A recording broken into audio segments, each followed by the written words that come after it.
ইয়ামেনের গৃহযুদ্ধে হুতিরা যে মিসাইলগুলো ব্যবহার করতেছে সেগুলো হইতেছে উত্তর কোরিয়া থেকে আর ইরান থেকে আসা প্রযুক্তি। এর মাধ্যমে উত্তর কোরিয়া তার মিসাইলের লাইভ টেস্টিং করে। উত্তর কোরিয়ার নিজের দেশে যদি মিসাইলের পরীক্ষা করতো, তা করলে ওটা মরুভূমিতে যায় পড়ে অথবা সাগরে যায় পড়ে। মানে উত্তর কোরিয়া তো কোনো যুদ্ধ করতেছে না, তো পাল্টা কোনো আঘাত তো আসতেছে না, ও মিসাইল ছোড়ে।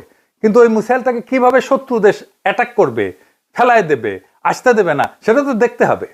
হুতিরা যখন সৌদি আরবে ছোড়ে ওদের মিসাইল, প্যাট্রিয়ট মিসাইল মারে আমেরিকা, এই মিসাইলগুলো ছোড়ে, তখন উত্তর কোরিয়া বুঝতে পারে তাদের ডিজাইন কেমন, তাদের ডিজাইনটা ওটা প্রতিরক্ষা ব্যবস্থা ভেদ করতে পারতেছে কিনা, কার্যকর কিনা। হুতিরা কিন্তু খুব আধুনিক মিসাইল মারে। যখন একটা মিসাইল রিয়াদ পর্যন্ত পৌঁছায় তখন আমেরিকান প্যাট্রিয়ট ছুটতেছে, আর পিয়ংইয়াং এই ডেটা পেয়ে যাইতেছে, তাদের প্রযুক্তির পাল্লা নির্ভুলতা সম্পর্কে সঠিক এবং নিশ্চিত তথ্য পাইতেছে। সেই তথ্যের উপর ভিত্তি করে মিসাইলের উন্নতি করতেছে। উত্তর কোরিয়া ইরানকে শিক্ষক হিসেবে হাতে কলমে কাজ শিখাইছে।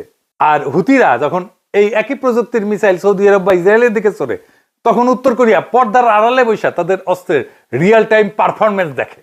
এইটা পিয়ংইয়াং এর কোনো খরচ ছাড়াই বিশ্বের সবচেয়ে শক্তিশালী এয়ার ডিফেন্স সিস্টেমের বিরুদ্ধে তাদের অস্ত্রের কার্যকারিতা যাচাই করার সুবর্ণ সুযোগ পায়। এই কারণে উত্তর কোরিয়ার অস্ত্র দিনে দিনে শক্তিশালী হইতেছে। এবং দেখছেন তো, তাদের টেকনোলজি কিন্তু আমেরিকান এই টেকনোলজি ভেদ করে যাইতে পারে। এই জন্য এই ডেটা পায় তারা।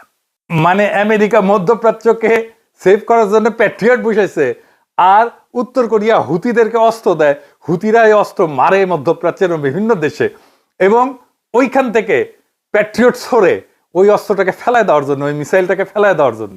আর তখন ওই ডেটা নেয় পিয়ংইয়ং, উত্তর কোরিয়া, আর নিজের অস্ত্রকে আরো উন্নত বানায়। এই হইতেছে খেলা। মানে আমেরিকা বিনা পয়সায় টেস্টিং গ্রাউন্ড দিয়ে দিছে উত্তর কোরিয়াকে।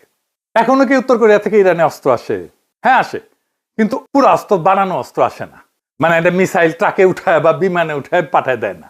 এখন আসে যন্ত্রাংশ, প্রযুক্তি, ইলেকট্রনিক কম্পোনেন্ট, ইঞ্জিনের অংশ, কার্বন ফাইবার, অর্থাৎ পুরো অস্ত্র না, কিন্তু অস্ত্র বানানোর জন্য যে জিনিস লাগে সেই সবগুলো।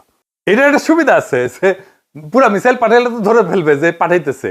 এখন আর বুঝতেই পারে না কি পাঠাইতেছে, কি বানাইতেছে ওইটা দিয়া। দুই দেশ যৌথ উন্নয়ন করে। মানে তুমি বানাও আমি কিনি এরকম না, বরং চলো আমরা একসাথে বানাই। এখন ভাবেন, ইরানের বিজ্ঞানী উত্তর কোরিয়া কাজ করতেছে, উত্তর কোরিয়ার ইঞ্জিনিয়ার ইরানের সামরিক শিল্পে গিয়ে কাজ করতেছে। এই যে প্রযুক্তি ভাগাভাগি, অভিজ্ঞতা ভাগাভাগি, ডিজাইন ভাগাভাগি, এখানে আসল খেলাটা। এই সম্পর্কের সঙ্গে রাশিয়া কেন গুরুত্বপূর্ণ? এখন পুরো ছবিটা বুঝতে হলে রাশিয়াকে দেখতে হবে। ইউক্রেন যুদ্ধের পরে তাদের একটা নতুন বাস্তবতা তৈরি হয়েছে। রাশিয়া, ইরান, উত্তর কোরিয়া, এই তিনটা দেশের মধ্যে এক ধরনের অঘোষিত কৌশলগত ত্রিভুজ তৈরি হয়েছে। একজন ড্রোন দেয়, একজন গোলা বারুদ দেয়, একজন প্রযুক্তি দেয়, একজন আর একজনকে ঘুর পথে সাহায্য করে। মানে এখন আর এই সম্পর্ক দুই দেশের মধ্যে সীমাবদ্ধ